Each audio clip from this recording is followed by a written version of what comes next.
Hello students, this is Jitendra और स्वागत है आपका आपके फेवरेट यूट्यूब चैनल गणित गुरु पर।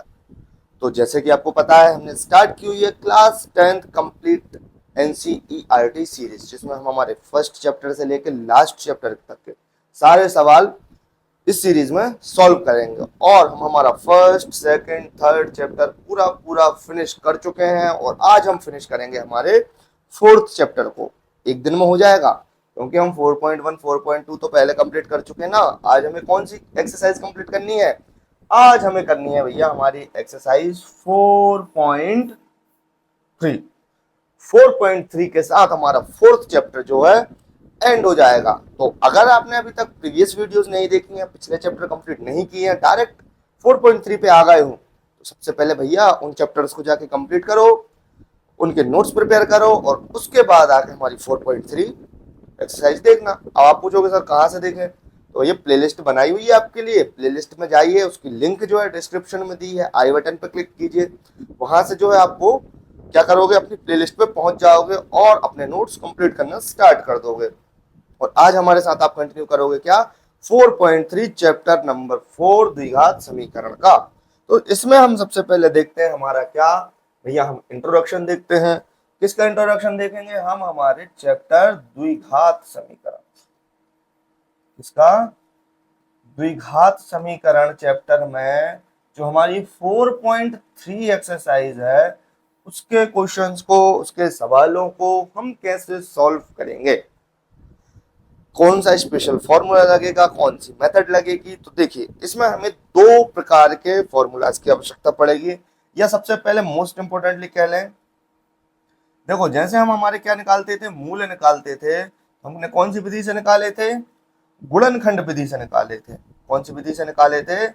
गुणनखंड विधि से निकाले थे। लेकिन उन्हें निकालने का एक और तरीका होता है। कैसे? द्विघात समीकरणों के लिए, ऐसे द्विघात समीकरणों के लिए जिनका गुणनखंड संभव ना हो, उनके लिए हम द्विघात सूत्र की सहायता से क्या निकालते हैं? द्विघात समीकरण के मूल निकालते हैं। जैसे हमारा द्विघात समीकरण का व्यापक रूप क्या होता था? द्विघात समीकरण का हमारा व्यापक रूप होता था a x square plus b x plus c बराबर 0। इसमें हम जब मूल निकालते थे तो वो किसके बराबर निकलते थे? एक्स के बराबर में। किसके बराबर में? एक्स के बराबर में निकलते थे। और एक्स के बराबर में हमें कोई ना कोई वैल्यू मिलती थी, लेकिन वो हम कब निकाल पाते थे? जब हमारे पास गुणनखंड हो जाते थे द्विघात समीकरण के। लेकिन इसके तो गुणनखंड संभव नहीं है, तो इसके लिए हमारा फॉर्मूला आता है द्विघात सूत्र का minus b plus minus under root b square minus का बी स्क्वायर माइनस 4ac और बटे में आएगा हमारा क्या? 2a। तो आप कहोगे सर कि सर द्विघात समीकरण के तो दो मूल निकलते थे, आपने तो इस फॉर्मूले से तो हमारा एक ही आएगा। तो नहीं भाई, इससे भी हमारे दो जो है मूल प्राप्त होंगे। वो आएगा हमारा किस पे? चिन्ह पर निर्भर करेगा। जैसे हम पहले प्लस का चिन्ह उपयोग करेंगे तो हमारा एक मूल निकलेगा, और माइनस का चिन्ह उपयोग करेंगे तो हमारा दूसरा मूल प्राप्त हो जाएगा द्विघात समीकरण का। तो हमें ये जो द्विघात सूत्र है द्विघात समीकरण के मूल निकालने का, ये हमें याद रखना है, ये इंपॉर्टेंट है। और ये हमें हर प्रकार, ये देखो हम सिर्फ उनकी बात नहीं करेंगे कि जिनका जो है गुणनखंड नहीं हो रहा है, तो इससे केवल उनके मूल निकलेंगे। जिनका गुणनखंड हो भी रहा है, जिन भी द्विघात समीकरण का गुणनखंड संभव भी है, उसके भी मूल हमें सूत्र की सहायता से निकाल सकते हैं। मतलब ये समझ लो कि सारे द्विघात समीकरण पे काम करेगा। हमें याद रखना है द्विघात समीकरण के मूल निकालने के लिए द्विघात सूत्र क्या होता है? Minus b plus minus under root b square minus 4ac upon 2a। Clear? और उसके बाद हमें बतानी पड़ेगी इनकी मूलों की प्रकृति। क्या बताना है भैया? इसके बाद हमें बताना है, जैसे हमने मूल ज्ञात कर लिए, तो मूलों की प्रकृति क्या होगी? कैसी मूलों की प्रकृति? तो जैसे हमें द्विघात समीकरण दिया होता है a x square plus b x plus c बराबर 0। क्या होगा? A x square plus b x plus c बराबर 0। ये हमारा क्या हो गया? व्यापक द्विघात समीकरण। इसके मूलों की प्रकृति को जांच करने के लिए हमारे पास एक सूत्र होता है। क्या? विभक्तर का सूत्र। काय का? विभक्तर का सूत्र। विभक्तर सूत्र हमारा क्या कहता है कि D बराबर होता है हमारा क्या? बी स्क्वायर माइनस 4ac क्या होता है, डी बराबर होता है हमारा क्या, बी स्क्वायर माइनस 4ac। जब देखो, और जो बी ए सी कहां से मिल रहा है हमें, द्विघात समीकरण से प्राप्त हो रहा है। कहां से प्राप्त हो रहा है, द्विघात समीकरण से प्राप्त हो रहा है। जब हमारे डी का मान, जो डी होता है वो बड़ा होता है किससे, डी जो है हमारा बड़ा है 0 से, तो हमारे मूल कैसे होंगे, हमारे मूल होंगे वास्तविक एवं भिन्न।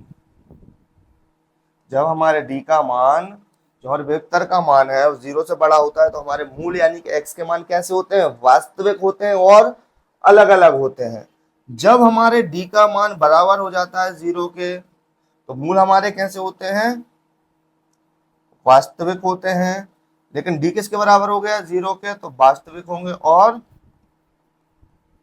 समान होंगे। जो हमारी एक्स की वैल्यूज रहेंगी वो कैसे रहेंगी, वास्तविक रहेंगी और दोनों बराबर रहेंगे, 4 4 6 6 5 5 3 3 2 2 जो भी आए।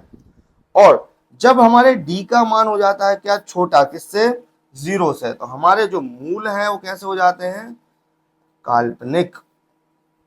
ये क्या है, मूलों की प्रकृति। ये हम क्या क्या देख रहे हैं, मूलों की प्रकृति। जब हमारे डी का मान, जैसा हमने द्विघात समीकरण लिया उसमें बी स्क्वायर माइनस 4ac में उसका मान रखेंगे, जैसे एक द्विघात समीकरण जो हम जनरली लेते हैं x प्लस 6 ले लेते हैं बराबर 0। अब डी में इसका मान रखेंगे तो बी का मान क्या आ जाएगा, -1, तो -1 का स्क्वायर, और -4, ए का मान 1 और सी का मान 6, क्या जाएगा, सी का मान आ जाएगा 6, 1 का स्क्वायर करेंगे 1 4 6 24, तो इधर मान क्या आया, माइनस का 23, किसका मान आया, डी का मान। डी बराबर क्या है, -23, -23 जो है क्या है, 0 से भी छोटा है, क्या है, 0 से भी छोटा है, तो इसलिए इसके मूल क्या रहेंगे, काल्पनिक रहेंगे। इसलिए इसके मूल क्या रहेंगे, काल्पनिक रहेंगे, वास्तविक नहीं रहेंगे, समान या भिन्न नहीं रहेंगे। क्लियर हुआ।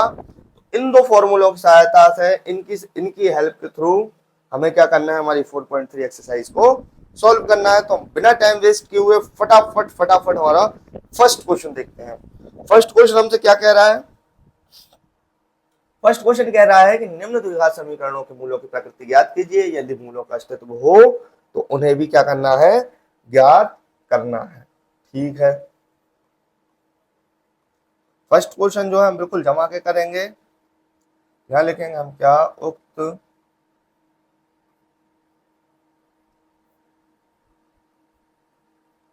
द्विघात समीकरण की तुलना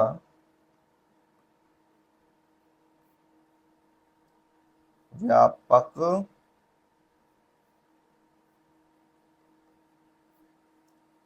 द्विघात समीकरण x square plus b x plus c बराबर 0 से करने पर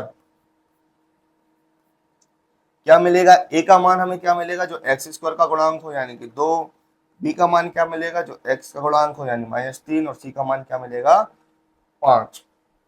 अब हम देखेंगे क्या, फॉर्मूला लगाएंगे विभेदक का, डी स्क्वायर बराबर बी स्क्वायर माइनस 4ac। तो बी का मान क्या रखेंगे, -3 का स्क्वायर माइनस का 4 इंटू ए का मान हो जाएगा 2 और सी का मान हो जाएगा 5, 3 दिया 9, 4 दूनी 8, पंजे 40, 40 में से 9 गए तो माइनस का 31। लिखेंगे हम क्या, यहाँ डी जो है वो क्या है, छोटा है 0 से, अतः मूलों का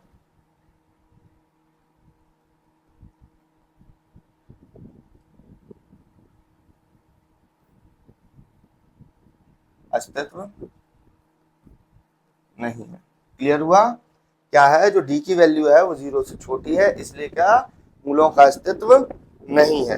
हो गया फर्स्ट क्वेश्चन सॉल्व हमारा। कितना इजी था, हमें सिर्फ व्यापक समीकरण से तुलना करनी थी, डी का मान ज्ञात करना था। यदि डी का मान छोटा है तो मूलों का अस्तित्व नहीं है, यदि बराबर है तो मूलों का अस्तित्व है। क्लियर हुआ। नेक्स्ट क्वेश्चन देखें हमारा। सेकंड क्वेश्चन क्या कह रहा है,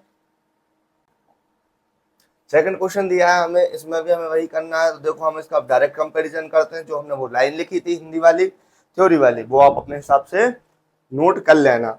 इसमें अगर हम कंपेयर करेंगे तो ए का मान क्या आ जाएगा, हमें 3 आ जाएगा, बी का मान क्या आ जाएगा -4√3 और सी का मान क्या आ जाएगा 4। अब क्या करेंगे, इधर हम डी का मान निकालेंगे कैसे, b² - 4ac से। डी बराबर क्या हो जाएगा, बी का स्क्वायर, बी यानी कि -4√3 का स्क्वायर 4, ए का मान 3, सी का मान 4। इसका स्क्वायर करेंगे तो 4 चुके 16 और √3 का स्क्वायर करेंगे तो आ जाएगा 3, 4 तिया 12, 12 चुके 48 और यहाँ क्या जाएगा 16 तिया 48 -48। डी का मान क्या आ गया 0। तो अपन लिखेंगे क्या, यहाँ डी बराबर 0 है, अतः क्या होगा, द्विघात समीकरण के कैसे मूल होंगे, वास्तविक एवं समान मूल होंगे। क्लियर हुआ, वास्तविक एवं समान मूल हुए तो अब हमें क्या करना पड़ेगा भैया, इन्हें ज्ञात करना पड़ेगा। क्या करना पड़ेगा, ज्ञात करना पड़ेगा। तो ज्ञात करते हैं, इन्हें कैसे करें, द्विघात सूत्र से। हमने कहा था ना, इसमें हम कौन सा सूत्र लगाएंगे, गुणनखंड विधि न लगा के द्विघात सूत्र लगाएंगे। द्विघात सूत्र हमारा क्या होता है, x - b + -√b² - 4ac upon में क्या हो जाएगा 2a हो जाएगा। तो इधर देखो x, b का मान क्या है हमारा -4√3, देखो माइनस और माइनस का 4√3 और देखो b² - 4ac का मान हमारा क्या आया था, 0 आया था। यही तो लिखा था b² - 4ac, b² - 4ac का मान क्या आ गया 0 आ गया। तो इधर रख देते हैं 0 और 2 और a का मान क्या है 3। ये हो जाएगा माइनस माइनस प्लस 4√3 और इधर जाएगा क्या 2√3। ये 0 हो ही गया है, इससे काटेंगे कितना, सॉरी रूट नहीं है यहाँ,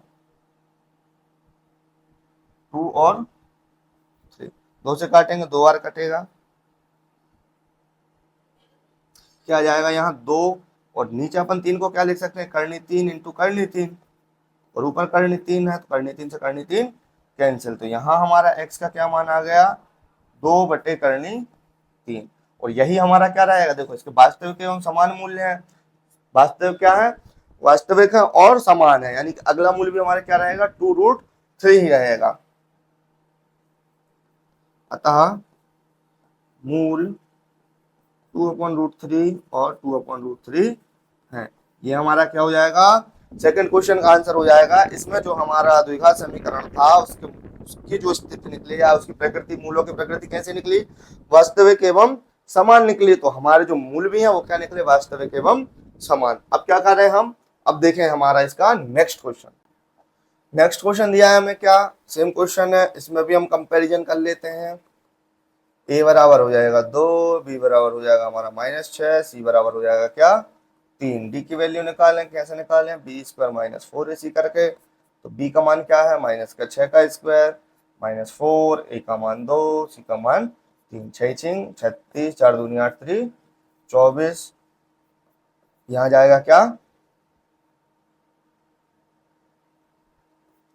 d का मान क्या जाएगा हमारा 12। यहाँ क्या आ गया हमारा, d है वो बड़ा है 0 से, अतः जो हमारा द्विघात समीकरण है भैया, क्या द्विघात समीकरण के मूल वास्तविक तो होंगे, लेकिन कैसे होंगे, असमान, वास्तविक व असमान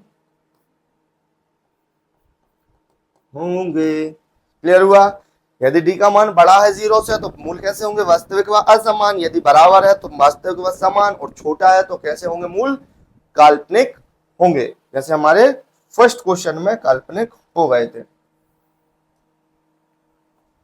अब क्या करें, अब इनके हमें जैसे अगर मूल क्या है हमारे वास्तविक व असमान है तो हम हमारा क्या लगाएं, द्विघात सूत्र से इनके मूल ज्ञात करें। कौन से सूत्र से, द्विघात सूत्र से। द्विघात सूत्र हमारा क्या कहता है, x बराबर minus b plus minus under root b square minus 4ac बटे में 2a। तो देखो b का मान क्या है यहाँ, माइनस और माइनस का 6 plus minus b square minus 4ac का मान क्या है हमारा, 36 में से 24 गए तो कितना बचा था, 12, 12 दूनी 24, 12 तीन 36, बचे कितने 12, और 2 और a का मान क्या है 2, ये क्या हो जाएगा 6 प्लस माइनस, इसको अपन क्या लिख सकते हैं 2 इंटू 2 इंटू 3, और ये हो जाएगा 4, ये हो जाएगा हमारा क्या 2 बाहर आ जाएगा, अंदर बचेगा √3/4। ठीक है, का मान आया, x का मान आया। लेकिन हमारे मूल कैसे निकलेंगे, वास्तविक निकलेंगे और असमान निकलेंगे। यदि असमान निकल रहे हैं तो हमारे क्या करना पड़ेगा, प्लस माइनस चिन्ह को अलग अलग करना पड़ेगा। जैसे यहाँ क्या हो जाएगा, x बराबर 6 प्लस 2√3/4, या इसको एक बार और ऐसा लिख सकते हैं, कैसा, ये देखो इन दोनों में से हम क्या कॉमन ले सकते हैं, 2 कॉमन ले सकते हैं, तो अंदर बचेगा क्या 3 प्लस माइनस √3/4, इसको काटेंगे 2 दूनी 4। अब क्या करें, चिन्ह अलग अलग कर लें, तो 3 प्लस करनी 3/2 और 3 माइनस करनी 3/2, ये हमारे क्या प्राप्त हो गए, हमें मूल प्राप्त हो गए हैं थर्ड क्वेश्चन के। कैसे कैसे मूल प्राप्त हुए, वास्तविक मूल प्राप्त हुए, लेकिन कैसे मूल प्राप्त हुए हैं, असमान। एक हमारा प्लस का चिन्ह लिए हुए, एक हमारा माइनस का चिन्ह लिए हुए है, और ये हमारे 3 हैं। थर्ड क्वेश्चन कंप्लीट हुआ। टाइम वेस्ट नहीं कर रहे हैं हम, बिल्कुल फटाफट क्वेश्चन सॉल्व कर रहे हैं। हमें पता है इनकी बेसिक अंडरस्टैंडिंग आपको आ गई है, जब हमने कॉन्सेप्ट ओवरव्यू लिया था तभी आपने इनका समझ लिया है, क्वेश्चन सॉल्व करने में इशू नहीं आ रहा होगा। देखो हमारे 3 क्वेश्चन हमने सॉल्व किए हैं, वो हमने तीनों टाइप के किए हैं। हमने जो हमारा पहला क्वेश्चन लिया था, पहला क्वेश्चन जो था, कहाँ गया, पहले क्वेश्चन में जो हमारे मूल थे कैसे निकले थे, मूलों का अस्तित्व नहीं निकला था, पहली कंडीशन हमने देख ली थी क्वेश्चन के माध्यम से।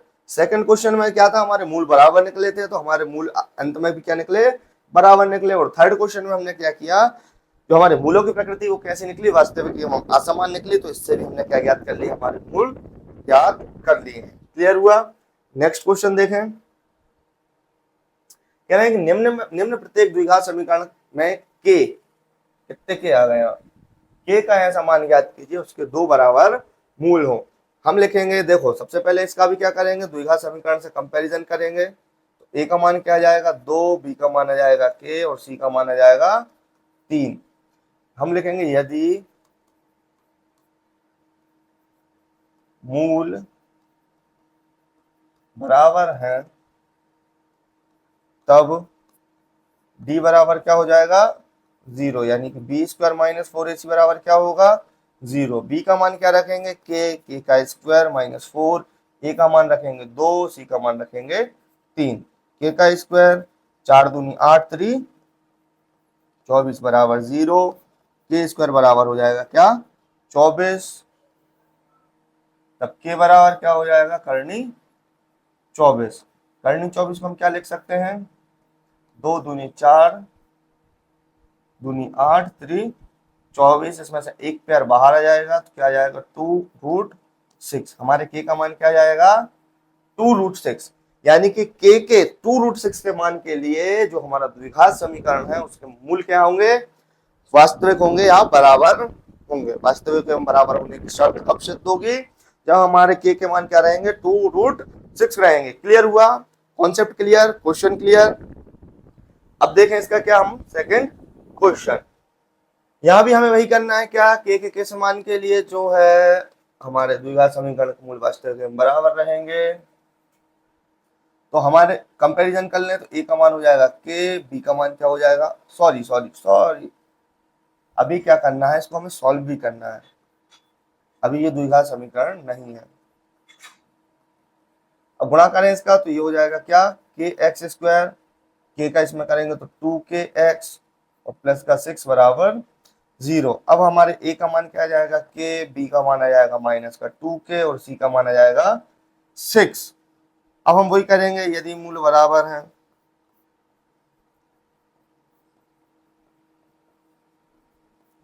यदि मूल बराबर है तो क्या हो जाएगा, डी बराबर रहेगा 0, यानी कि बी स्क्वायर माइनस 4ac रहेगा 0।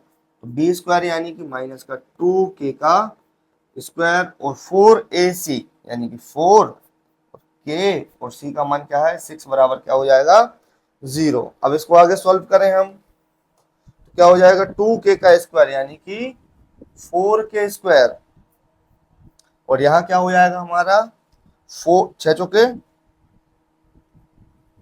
24 के बराबर 0। यहां से हम 4 कॉमन ले लेंगे तो हो जाएगा के स्क्वायर माइनस के 6k बराबर 0 माइनस के 6k बराबर 0। तो के स्क्वायर बराबर क्या हो जाएगा हमारा 6k, के से के कैंसिल तो के की वैल्यू क्या आ जाएगी 6। अब इसके बीच में आप पूछ रहे हो कि सर 4 कहाँ गायब हो गया है। 4 का हमने पक्षांतर किया 0 में, 0 में 4 से डिवाइड करेंगे तो वो 0 हो जाएगा। फिर हमने क्या किया 6k का पक्षांतर किया, के से के कैंसिल, 1 के बराबर क्या आ गया 6 आ गया। यह आ गया हमारा आंसर यानी कि के बराबर 6 के लिए हमारे इस समीकरण के जो है 2 बराबर मूल होंगे। के किस मान के लिए के मान 6 के लिए हमारे इस समीकरण के मूल कैसे होंगे बराबर होंगे। याद रख लेना यानी कि मेथड याद रख लेना कैसे सॉल्व करना है। नेक्स्ट क्वेश्चन देखें हमारा आगे भैया हमारे थ्योरेटिकल क्वेश्चंस पे। हर एक्सरसाइज में हमने कुछ ना कुछ थ्योरेटिकल क्वेश्चन सॉल्व किए हैं, इसमें भी कर लेते हैं। हमारा क्या कह रहे हैं, क्या एक ऐसे आम की बगिया बनाना संभव है जिसकी लंबाई चौड़ाई से दुगनी हो और उसका क्षेत्रफल जो है 800 मीटर स्क्वायर हो, तो उसकी लंबाई और चौड़ाई ज्ञात कीजिए। तो देखते हैं हम क्या बगिया बनाना ऐसा संभव है। क्या करें, माना देखो क्या है लंबाई जो है चौड़ाई से दुगनी है तो अपन चौड़ाई को मान लेते हैं। माना बगिया की चौड़ाई x मीटर है, तब हमारी लंबाई क्या हो जाएगी 2x मीटर। अब लिखेंगे तब बगिया का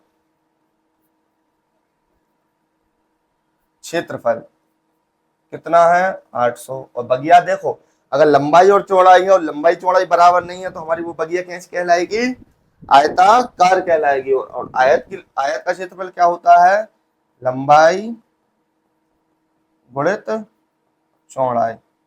लंबाई क्या हो गई हमारी 2x, चौड़ाई क्या हो गई x बराबर क्या हो गया 800।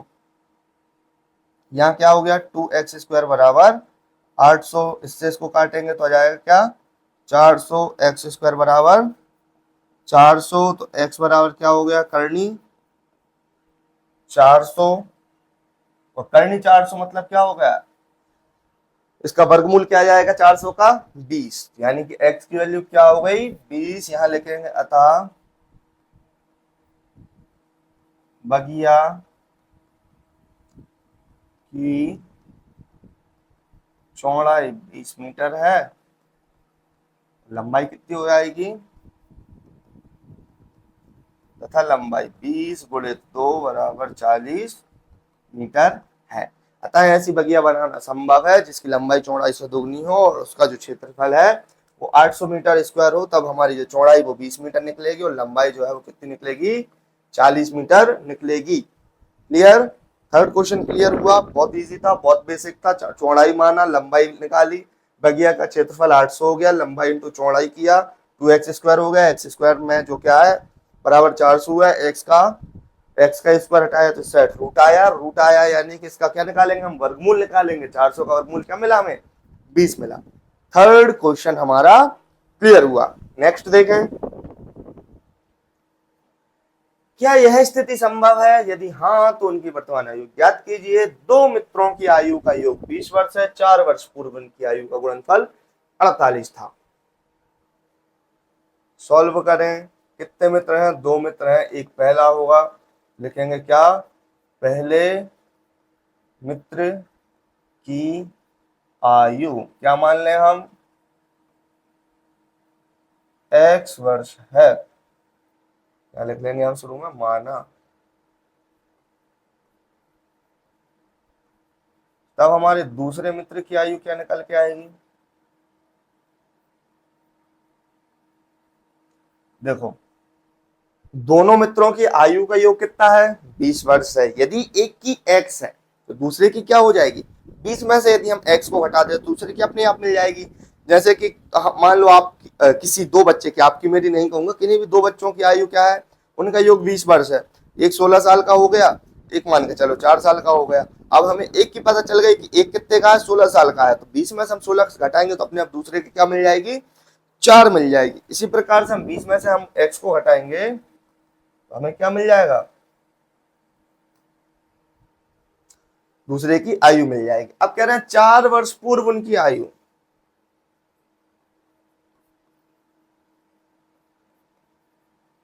अब 4 वर्ष पूर्व क्या? पहले मित्र की आयु क्या रहेगी? मतलब भूतकाल की बात कर रहे हैं, भूतकाल यानी पीछे जा रहा है, पीछे जा रहा है मतलब घटाएंगे तो x माइनस 4 वर्ष। और दूसरे मित्र की आयु क्या रहेगी?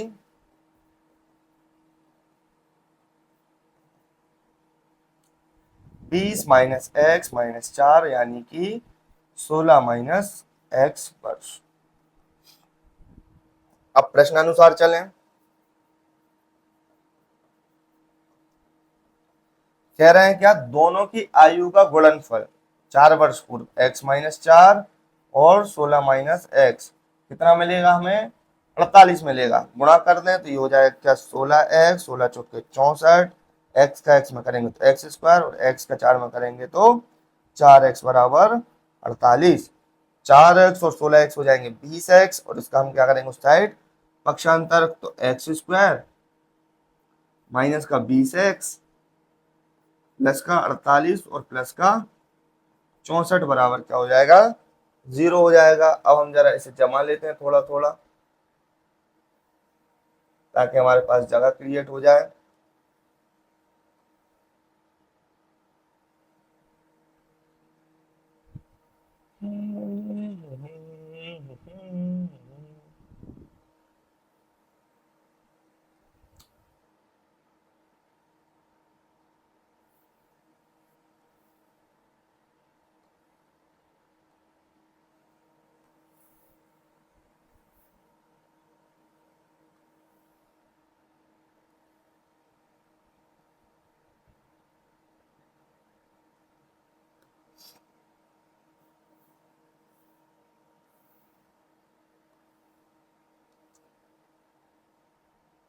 अब क्या करें? इसे ऐड कर दें तो क्या हो जाएगा? एक्स स्क्वायर माइनस का 20x, 8 और 4 कितना हो जाएगा? 12 और 6 4 10 और 1 11, टोटल कितना हो गया? 112 बराबर 0। ये हमें क्या मिल गया? अब हमारा द्विघात समीकरण मिल गया। अब हम क्या करें? सबसे पहले इसकी हम थोड़ी सी जांच कर लेते हैं। क्या करें? जांच करते हैं कि इसको अगर हम व्यापक द्विघात समीकरण से कंपेयर करेंगे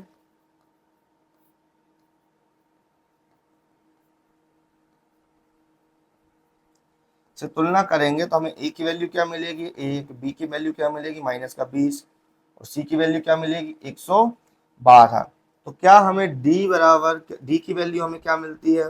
चलो हम चेक कर लेते हैं क्या इसके मूल ज्ञात होंगे भी या नहीं होंगे। तो b का मान क्या रखेंगे? माइनस का 20 का स्क्वायर और 4 इंटू a इंटू सी। 20 का स्क्वायर कितना हो जाएगा? 400। 112 में हम 4 का गुणा करेंगे तो कितना हो जाएगा? 4 दूनी 8, 4 एकम 4, 4 एकम 4। 400 में से 448 गए तो हमें क्या मिलेगा? माइनस का 48। यहाँ हो गया डी का मान क्या है? छोटा है किससे? 0 से। डी का मान हमें कितना मिला? माइनस 48। माइनस 48 0 से हमेशा छोटा रहता है, तो डी का मान क्या मिला हमें? लेस देन 0 है। अतः देखेंगे क्या यह स्थिति संभव नहीं है, अर्थात आयु ज्ञात नहीं की जा सकती है। क्या नहीं कर सकते? हम आयु ज्ञात नहीं कर सकते। क्यों? क्योंकि इनके भाई वास्तविक मूल्य है ही नहीं है। मूल हमारे काल्पनिक है, यानी कि x की जो वैल्यू निकलेगी वो काल्पनिक निकलेगी। काल्पनिक निकलेगी यानी कि हमारी सही उम्र ज्ञात नहीं होगी। क्लियर? फोर्थ क्वेश्चन हमारा क्लियर हुआ। लास्ट क्वेश्चन देखें हमारा।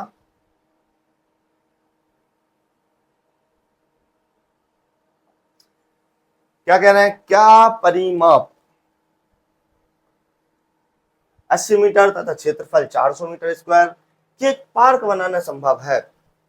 यदि हाँ तो उसकी लंबाई और चौड़ाई ज्ञात करिए। तो देख लेते हैं भैया, कैसा हम पार्क बना सकते हैं, फिर उस पार्क में घूमने जा सकते हैं या नहीं जा सकते। पहले पार्क बना लेते हैं, फिर उनकी लंबाई चौड़ाई निकालेंगे। तो दिया है क्या? परिमाप निकालना है, तो यहां लिखेंगे माना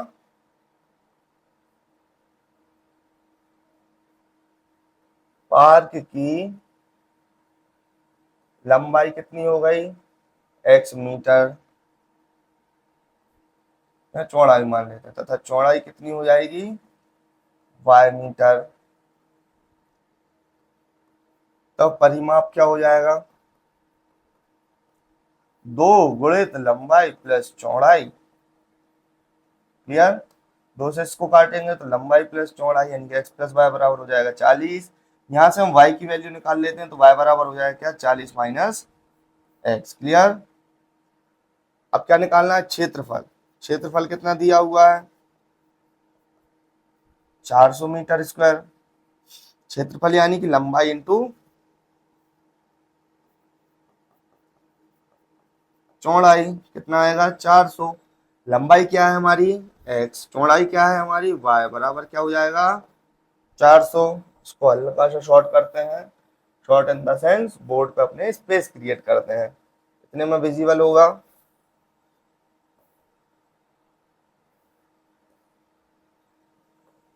अब देखो y की वैल्यू क्या है?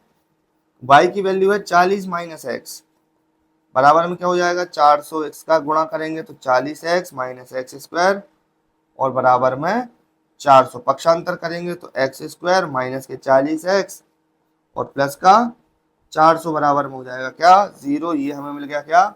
द्विघात समीकरण। जरा अब हम इसकी जांच कर लें। क्या करें कि व्यापक द्विघात समीकरण से तुलना करेंगे।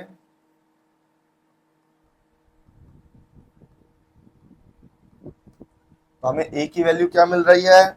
1। b की वैल्यू क्या मिल रही है? माइनस का 40। और c की वैल्यू क्या मिल रही है? 400। d का मान निकालें। कैसे निकालेंगे? B square minus 4ac। b का मान क्या है? माइनस के 40 का स्क्वायर और 4 इंटू ए इंटू सी। 40 का स्क्वायर करेंगे 4 चुके 1600 और 4 का 4 में गुणा करेंगे तो 1600। ये क्या आ जाएगा? डी का मान 0 आ गया। डी का मान 0 मतलब क्या होता है? यदि डी का मान 0 है तो द्विघात समीकरण के मूल जो हैं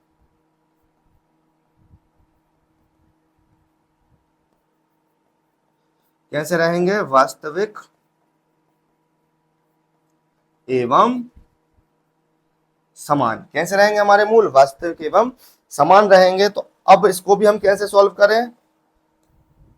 इसको भी हम सॉल्व करते हैं हमारे द्विघात सूत्र से। कैसे सॉल्व करेंगे? यहां लिखेंगे द्विघात सूत्र से x बराबर minus b plus minus under root b square minus 4ac upon में 2a। x माइनस बी यानी कि माइनस और माइनस का 40 और plus minus b square minus 4ac का मान क्या आ गया? 0 बटे में क्या रहेगा? 2 इंटू ए का मान क्या है? 1। माइनस माइनस प्लस 40 बटे 2, 2 से इसको काटेंगे तो x का मान क्या आ जाएगा? 20 आ जाएगा। क्या आ जाएगा? x का मान क्या आ जाएगा? 20 आ जाएगा। तब लिखेंगे पार्क की लंबाई बराबर 20 मीटर तथा चौड़ाई, चौड़ाई हमने क्या बनी थी हमारी? बाय, बाय का यानी कि 40 माइनस एक्स यानी कि 20। तो बाय बराबर भी क्या हो जाएगा? 20 मीटर है। देखो लंबाई भी 20 निकली, चौड़ाई भी 20 निकली, यानी कि हमारी जो हमारी शर्त है कि मूल वास्तव में समान होंगे, तो दोनों मूल हमारे कैसे निकले? समान निकले, बराबर निकले, 20 20 निकले। और इसकी भी लंबाई और चौड़ाई क्या मिल गई हमें? 20 ज्ञात हो गए और इसी के साथ जो हमारा लास्ट क्वेश्चन के साथ हमारी जो 4.3 एक्सरसाइज है, फोर्थ चैप्टर है, वो फिनिश होता है, एंड होता है, समाप्त होता है। आज की ये वीडियो आपको कैसी लगी, ये सीरीज कैसी चल रही है, 4 चैप्टर तक आपके नोट्स कंप्लीट हुए या नहीं हुए, ये हमें कमेंट सेक्शन में बताइए। WhatsApp group, Telegram group join करिए। कहीं कोई समस्या आ रही है तो वो हमें सूचित करिए। बिल्कुल, आज की वीडियो को हम यहीं एंड करते हैं। Thank you.